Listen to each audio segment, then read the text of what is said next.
Bloomington, at Indiana, players who attend the post-game news conference are mostly chosen in-house.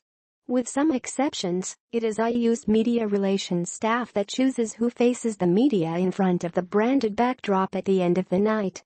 It's a bellwether for who had a good game, or at very least who is most qualified to talk about whatever just happened. On Sunday night, two freshmen followed Sports Information Director J.D. Campbell into the Assembly Hall press room. New coach Archie Miller's first win at Indiana came courtesy of the kids, first and foremost. An 86-77 victory, closer than it should have been because of 17 missed free throws, still got the Hoosiers back to 1-1 on the season.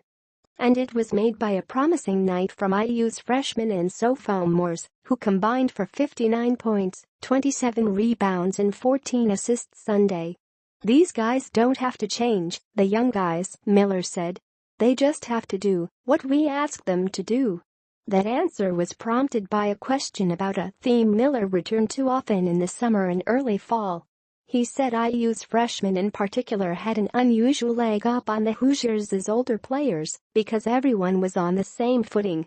Nobody had any institutional memory working the way Miller wants to work or playing the way Miller wants to play. Everyone started on a level field. The natural follow to that is younger players are more malleable, simply because there's nothing for them to unlearn or relearn. They are unmolded clay. Sunday night, a few of them started to take shape. IU coach Archie Miller discusses the Hoosiers' 86-77 win over Howard, Miller's first at Indiana. Zach Osterman, Indy star. Sophomore big man Darren Davis scored 17 points, a career high in his second double-figure scoring outing in as many games. He handled Howard's 2-3 zone just fine. Freshman forward Justin Smith stole Davis's spotlight with his first career double-double, 16 points and 12 rebounds, making the most of minutes afforded him by Juwan Morgan's ankle injury. Justin had a good game for him to sort of play because he was given an opportunity to play in and around the paint area, Miller said. He was able to show a little bit in those tight quarters what he can kind of be for us, in the zone or maybe in the post at times. Freshman guard Al Durham showed Assembly Hall why Miller was so eager to have him over his hamstring problem and off his preseason minutes restriction. In 30 minutes from the bench, Durham scored 16 points on just 9 shots and added 3 assists and 3 rebounds. Al's really been productive in terms of assist to turnover, quality shots and defensively, Miller said. He's hung tough, and he's done what we've asked him to.